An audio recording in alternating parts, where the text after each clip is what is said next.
मोदी के गढ़ बनारस में प्रियंका गांधी मोदी को चुनौती देंगी। इस वीडियो में कि प्रियंका गांधी क्या मोदी पीएम नरेंद्र मोदी के खिलाफ चुनाव लड़ने जा रही हैं। देश में 3 चरण के मतदान हो चुके हैं और काफी परिदृश्य साफ हो चुका है कि इस बार मोदी आएंगे या राहुल आएगा या अन्य आएंगे, तो राहुल गांधी या फिर नरेंद्र मोदी।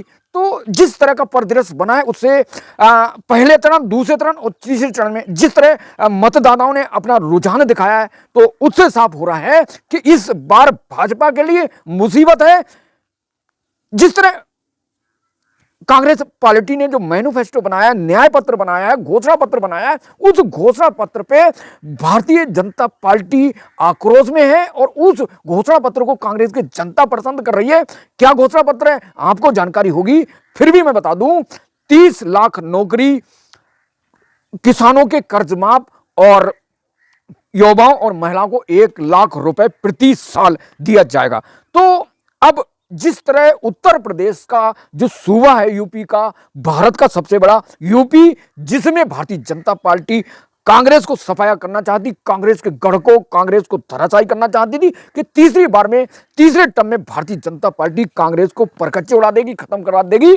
और इसी रणनीति के तहत कांग्रेस ने भी मुचौटा लिया और यूपी में समाजवादी से गठबंधन किया और समाजवादी से जिस तरह गठबंधन किया उससे कांग्रेस को जो 17 सीटें मिली थी उसमें अच्छा रिस्पांस देखने को मिल रहा है। वहीं भारतीय जनता पार्टी जिस राम मंदिर के सहारे आगे बढ़ रही है उसका जनाधार, उसको जनता पसंद नहीं। उधर देश का जो मुस्लिम समाज है वो समाजवादी और कांग्रेस के साथ जाना जा रहा है। इसी को लेकर पीएम मोदी ने कहा कि मुसलमानों हमारे साथ आओ और अपने बच्चों का भविष्य चाहते हो, हम सत्ता में बैठा लेंगे, हम आपको हटाएंगे और आप हमारे मुख्यालय पर कब्जा करो, बैठो, आपको कौन हटाता है।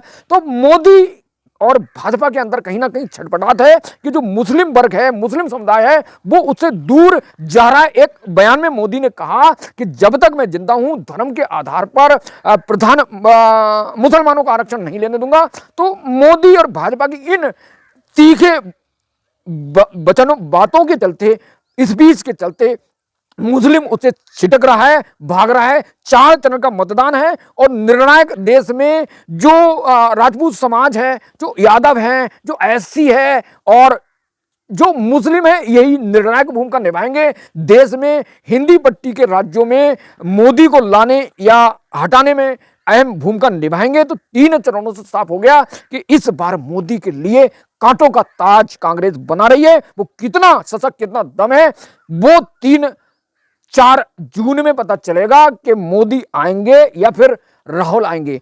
तो भारतीय जनता पार्टी 400 का नारा, 370 का नारा दे रही थी और उन्हें इसी भरोसा था कि हम हर हाल में तीसरी बार सत्ता में आ जाएंगे। उधर जो विपक्ष अपना दमखम खोए बैठा है, उसे डर है कि अगर तीसरी बार मोदी आ गया तो जिस तरह ईडी, इनकम टैक्स, सीबीआई को इस्तेमाल कर रहा है कि अगले बार तो वो पूरी तरह समाप्त कर देगा। उधर कांग्रेस, समाजवादी, विपक्ष कह रहा है कि मोदी संविधान को खत्म कर देगा, आरक्षण को खत्म कर देगा। उधर जो नरेंद्र मोदी हैं वो राम मंदिर, भगवान राम के सारे जनता से अपील कर रहे हैं कि इस बार आप हमें 400 का मौका सीट दे दीजिए, हम आपके जो मंदिर है उसमें ताला नहीं पड़ने देंगे। अगर कांग्रेस आ गई तो इस मंदिर में ताला डाल देगी। ऐसे एक दूसरे पर प्रत्यारोप लगा रहे हैं और आक्रोश में है कांग्रेस और उसके टक्कर पर जो भारतीय जनता पार्टी वो भी पीछे नहीं है। तो दोनों के बीच बहुत तगड़ा घमासान है। इसी बीच जो खबर आई अमेठी और रायबरेली से, भाजपा चाहती थी, भाजपा को पता था, जिस तरह जो नैरेटिव सेट हुआ उससे साफ लग रहा था कि कांग्रेस इस बार रायबरेली से किसी अन्य को और रायबरेली से अन्य या फिर प्रियंका गांधी को और अमेठी से राहुल गांधी को उतारेगी। राहुल गांधी 2019 में तमिलनाडु वायनाड से प्रत्याशी थे और इस बार भी वह वायनाड से प्रत्याशी हैं। तो इस दाव को, जो जिस तरह दाव चलती थी, कांग्रेस का सफाया करना चाहती थी भारतीय जनता पार्टी, तो उसी के नहले पर दहला जो रणनीतिकार थे कांग्रेस के, उन्होंने सोचा कि इस बार जो भाजपा का है, भाजपा के प्रत्याशी हैं रायबरेली, अमेठी से, उन्हें मजा चखाया जाए, उन्हें हराया जाए। तो भाजपा चाहती थी कि इन्हें हर हाल में हराना है, तो वही कांग्रेस भी चाहती। तो कांग्रेस बचाव कर रही थी हर बार में जो मोदी दांव खेलते थे और कांग्रेस बचकर निकल जाती थी, इस बार आर पार। तो जो जिस दिन मतदान, जिस दिन सॉरी जो रायबरेली अमेठी का नामांकन होना था अंतिम दिन, उसी दिन कांग्रेस ने एक ऐसा दांव चला, उसी दिन लिस्ट, उसी दिन दोस्तों दो प्रत्याशी अमेठी रायबरेली की लिस्ट जारी की और उसी दिन नामांकन करा दिया, जिससे Bharatiya Janata party heavy weight प्रत्याशी ना ला सकी, क्योंकि भारतीय जनता पार्टी को भरोसा था। और उधर जो प्रधानमंत्री नरेंद्र, भाजपा ने लगातार कहना सुना कि महारानी और राजकुमार जो हैं और शहजादे वो अमेठी रायबरेली छोड़कर भाग गए। उधर अंदर खाने कांग्रेस अपनी तैयारी कर रही थी, आखिर मोदी को अगर भाजपा को कैसे चैलेंज किया जाए। तो इसी तरह भाजपा को घेरा तो फर्जी एक लिस्ट वायरल हुई अमेठी रायबरेली की, जिसमें रायबरेली से प्रियंका और अमेठी से जो है राहुल गांधी लड़ेंगे। फर्जी एक जो लिस्ट कांग्रेस की प्रत्याशी की वायरल हुई, तो उसके बाद तुरंत जिस दिन नामांकन था उसी दिन कांग्रेस ने राहुल गांधी को रायबरेली से और अमेठी से किशोरी लाल शर्मा को उतार दिया, जिससे भाजपा परेशान हो गई। और अब जो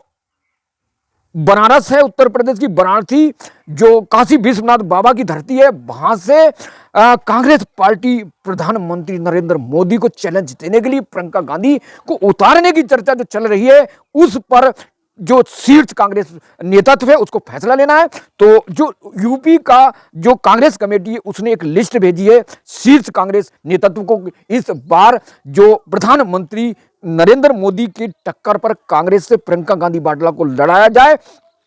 और वो लिस्ट पहुंच गई है शीर्ष नेतृत्व में, और उसी लिस्ट को देखते हुए अब सोनिया गांधी, मल्लिकार्जुन खड़गे और राहुल गांधी और अन्य नेताओं को फैसला लेना है कि प्रियंका गांधी लड़ेंगी नहीं या लड़ेंगी या नहीं। इसी तरह पहले चर्चा सुनी कि प्रियंका गांधी रायबरेली से लड़ेंगी, लेकिन प्रियंका गांधी ने मना कर दिया। तो अगर ये जो चुनाव बनारस से होता है नरेंद्र मोदी के खिलाफ, तो ये हार जीत तो अलग है, उससे मैसेज जाएगा। कांग्रेस की नेता ने, कांग्रेस की महासचिव ने दोस्तों मोदी को चैलेंज किया, और चैलेंज करने के बाद क्या हुआ कि पूरे देश में मैसेज जाएगा कि जिस व्यक्ति को कांग्रेस की शहजादी को उतारा है वो मोदी को चैलेंज कर रहे हैं, और सब लोगों को आत्मविश्वास पैदा होगा और कांग्रेस की सरकार आ जाएगी। कांग्रेस को मतलब बढ़ोतरी मिलेगी, वोट शेयर बढ़ेगा, ऐसा मीडिया सूत्रों का दावा, ऐसा कांग्रेस कमेटी यूपी का सोचना है। तो इसी आधार पर जो अविनाश पांडे और अजय राय हैं, इन लोगों ने भेजा है। वो अजय राय कांग्रेस प्रदेश अध्यक्ष है उत्तर प्रदेश के, और ये 2 बार मोदी के टक्कर पर लड़े, दोनों बार हार गए, जमानत जब्त। तो इस बार अजय राय की मर्जी है बाहुबली कि भैया इस बार मोदी के टक्कर पर प्रियंका गांधी वाड्रा को उतारा जाए। तो अभी निर्णय लेना है। कांग्रेस घेराबंदी कर रही, जिस तरह मोदी घेराबंदी कर रहा है, भाजपा घेराबंदी कर रही कांग्रेस की। अब कांग्रेस ने आक्रमण रुख अख्तियार कर रहा है और मोदी भाजपा की घेराबंदी शुरू कर दी है, और जिसके कारण भाजपा फुटबैक पर भाजपा लगातार कांग्रेस को निशाना बना रही है, उसके घोषणा पत्र को और उनके नेताओं को हिंदुत्व को लेकर, राम मंदिर को लेकर निशाना बना रही है। तो अब देखते हैं कि अगर प्रियंका गांधी प्रधानमंत्री नरेंद्र मोदी के खिलाफ लड़ती है तो क्या वह उनको परास्त कर पाएंगी, क्या मैसेज जाएगा, ये आपको तय करना है 4 जून। और जब भी वहां चुनाव हो रहे हैं अगले चरण में जो भी है, तो आपको क्या प्रियंका गांधी कांग्रेस से सुटेबल रहेंगी, क्या अजय राय लड़ेंगे, क्या प्रधानमंत्री को कोई हराने वाला है, आपको क्या लगता है कमेंट करें।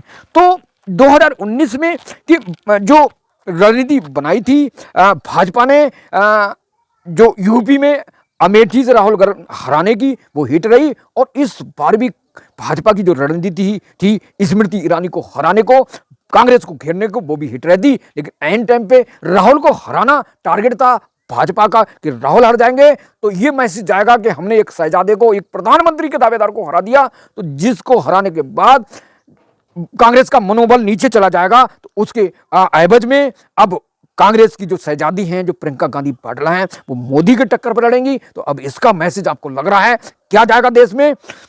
अब कांग्रेस यूपी कमेटी को इंतजार है कि भैया प्रियंका गांधी वाड्रा को जल्दी से उतार दिया जाए, और ये निर्णय अब कांग्रेस के शीर्ष नेतृत्व को लेना है।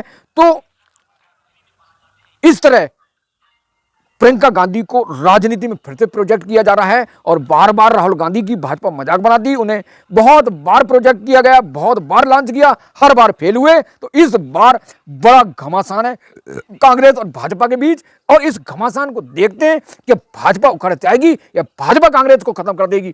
तो आपको अपने वोट से, अनमोल वोट से तय करना है। आपको राम मंदिर चाहिए, आपको योगी मोदी लहर चाहिए, आपको कांग्रेस का मैनिफेस्टो चाहिए, आपको 30 लाख नौकरी चाहिए, आपको कर्ज माफ चाहिए, आपको 1 लाख युवाओं को नौकरी या महिलाओं को चाहिए। तो आपको तय करना है कि कांग्रेस का घोषणा पत्र बढ़िया है या भगवान राम का घोषणा पत्र बढ़िया है।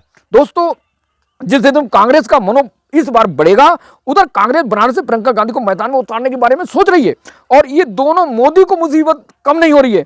उधर भाजपा पहले से परेशान है कांग्रेस के घोषणा पत्र, कोविड वैक्सीन से, हार्ट अटैक से मौत से और 22 अरब चंदा लेकर और 3 चरणों के मतदान से मैंने पूर्व बताया कि भाजपा को नुकसान हो रहा, भाजपा का वोट शेयर खिसक रहा है। उधर जो गुजरात का मामला था, रूपाला केंद्रीय मंत्री थे भाजपा के, उनने कुछ राजपूतों को लेकर ऐसा बयान दिया, इस पूरे देश के राजपूत नाराज हो गए। तो राजपूत इस बार सबक सिखाने के लिए आगे आ रहे हैं। उधर अमित शाह उन्हें डैमेज कंट्रोल कर रहे हैं। इधर यूपी में योगी आदित्यनाथ मुख्यमंत्री बहुत बड़ा चेहरा है और इसको रोकने के लिए भाजपा गुजरात लाभी कुछ ना कुछ षड्यंत्र रचती रहती है। तो इस बार योगी एक ताकतवर, एक मजबूत नेता हैं, वे एक धर्म के बड़े नेता हैं और राजनीति में बड़ा कदम पहचान है। तो उनके पहचान की वजह से क्या उन्हें 2024 के बाद मोदी की जगह प्रोजेक्ट किया जाएगा प्रधानमंत्री, या फिर गुजरात लॉबी अमित शाह या भाजपा उन्हें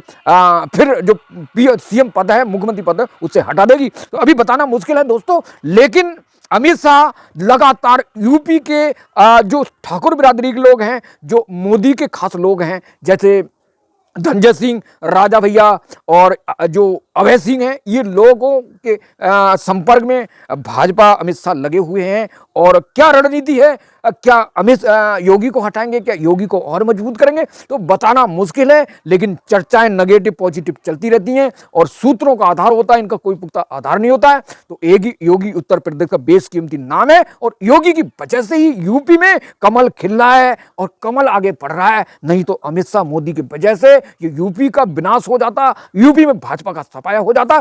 जो कुछ सीटें आएंगी, चाहे वो 80 आए, 70 आए, 50 आए, वो योगी की मेहनत रंग लाएगी। और कुछ भी जो सोशल मीडिया में या फिर मीडिया में, प्रिंट इलेक्ट्रॉनिक मीडिया में कुछ भी चले, लेकिन सच तो है योगी को हटाना प्रधानमंत्री या अमित शाह की बस की बात नहीं। योगी आने वाले टाइम में देश के प्रधानमंत्री होंगे, ऐसा उनकी लोकप्रियता, ऐसी उनकी सोच के कारण। तो अब देखते हैं कि प्रियंका गांधी वाड्रा प्रधानमंत्री नरेंद्र मोदी चैलेंज करेंगी, लड़ेंगी, तो अभी क्लियर नहीं है। और जब चुनाव होंगे उससे पहले नामांकन होगा तो परिदृश्य साफ हो जाएगा। तो क्या एक बार फिर के भाजपा कांग्रेस को यूपी में घेरेगी या कांग्रेस भाजपा को घेरेगी? दोनों के बीच में घमासान है, नहला दहला, तू डाल मैं पात। तो बड़ा विचित्र और बड़ा दिलचस्प मुकाबला है कांग्रेस और भाजपा के बीच। दोनों एक दूसरे को उखाड़ने के लिए मजबूत के साथ बढ़ रहे हैं, रणनीति रच रहे हैं। उस रणनीति में कितना दम होगा, 4 जून का इंतजार कीजिए। कमल खिलाना है आपको या फिर पंजा पर मोहर लगाना है? जिस पर वोट देना है, अपने देश के भविष्य के लिए मतदान करिए। अपने मर्जी के पढ़े लिखे, सुशिक्षित या ट्रेंड राजनीति में जनता की सेवा करने वाले व्यक्ति को चुनिए, जो देश में गंगा जमुना तहजीब सभी समाज को लेकर चल सके। तो आपको 10 साल में नरेंद्र मोदी की सरकार कैसी लगी? तीसरी बार आप मौका देना जा रहे हैं या फिर राहुल गांधी को मौका देना जा रहे हैं? कमेंट करें। और प्रियंका गांधी को क्या बनारस से लड़ना चाहिए प्रधानमंत्री नरेंद्र मोदी के खिलाफ या नहीं? कमेंट करके बताएं। मेरे साथ जुड़े रहें। TPN 20 news. Thank you so much watching this.